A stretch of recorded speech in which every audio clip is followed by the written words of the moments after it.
How you going? Gary here from Platform 1 MRC. Glad you could join me again. So we're at the stage where I'm putting the 3mm MDF onto the fascia. As you can see, I've cut this strip here. I did measure it to 80mm, but as you can see that line there, it's about 2.5 to 3mm below the line the circular saw cut.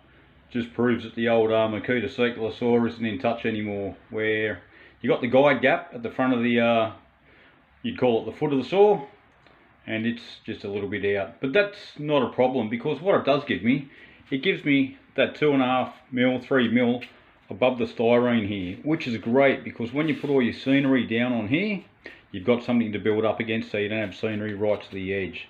So that's fantastic.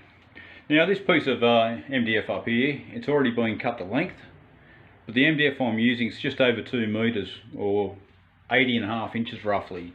So basically what I do what I've done here. I clamp the piece in at the starting point, several clamps right around, and as you can see this end's been fixed with a couple of screws. But with this piece over here, I started where that line is there. Just give that a little bit more to come past here, because this piece of timber here is part of the baseboard we're putting this on. So I've measured from there, clamped it on very tight around to the frames here, right round to the very end. Then I marked it at the back side here and cut it with the circular saw. So that piece is ready to go. I've got other smaller pieces over here which will fit into there nicely, and then I've also got the other pieces, as you can see up on top here, for the other side of the peninsula section here. This short piece, you know, got to give a 3mm gap in that bottom corner there, comes across to the joint here, and you can see where I've got this piece in place here. Now that piece isn't fixed in place yet, it's just sitting there under this layout here. Now it is oversized because I would like to put a piece of MDF across the end there.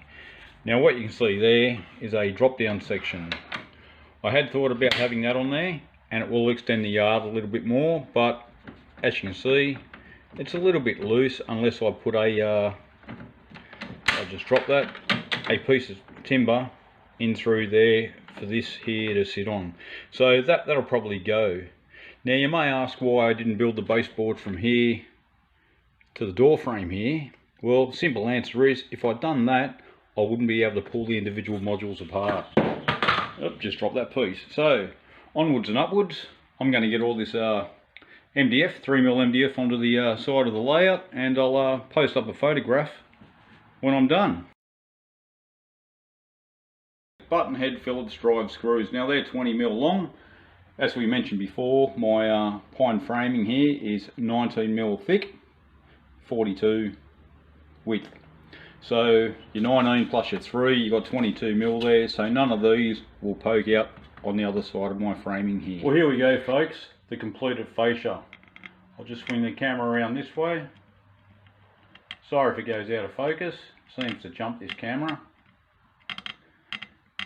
Sorry about that creaking too, it's just a tripod. There we go there, and if I can get up a little bit higher, you can see it run through the other side over there.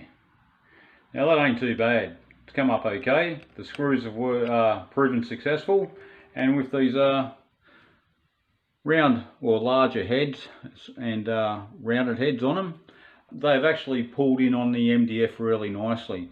I think in the corners where it's curved right around the actual layout, if I had to use just normal screws with a beveled head on them, it would have pulled in onto the MDF too much and possibly cracked it around these areas here and here where I've had to pull really tight in on the MDF.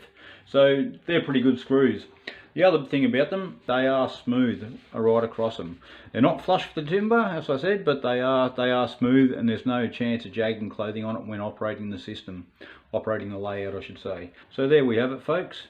A few little areas like straight ahead down through here. I'll just zoom in on that. Now that's one of the joins in the board there. Now it doesn't look too smooth there.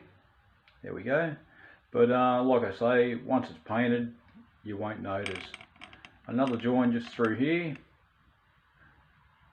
There is a bit of a gap there, but that's fine. I'm not too fussed about it, as long as the whole fascia is nice and smooth. Now I'm just going to talk to you about this other corner down here at the end of the peninsula, and I'll show you what I mean. I've just got to change the angle of the camera. In regards to the fascia, you can see I've just overlapped this piece on here. This here will need sanding down, and that needs pulling in. Now the best way to deal with that is actually to cut out a small piece of foam in there and insert the 30mm timber that I've got. Just a small block. You could actually screw down from the top into the baseboard underneath, or screw up from the bottom onto the block. Then you can actually pull that in there, pull that in through there. Now that'll keep that nice and tight. Here, like I said, just shave. The same applies on the opposite corner here. Perhaps I should have put a 30mm length of timber across this section here, or 30mm thick timber across here. This area here, or this joint here, and the two pieces of fascia is another one that's now I could undo this screw here and put a washer behind it, which will bring it out flush with the edge of this MDF. To pull this in here, what I'd need to do, again, like over the other corner, cut out a section of the foam up on top, insert a 30mm piece of timber up the same height as the insulation foam, and then screw that in nice and tight, and that'll bring it up flush.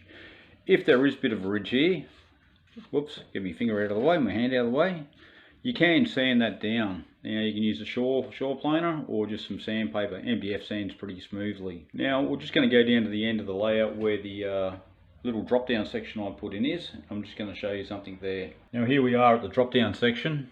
As you can see, the MDF didn't quite come up to the height there, but it's smooth underneath here with the baseboard frame.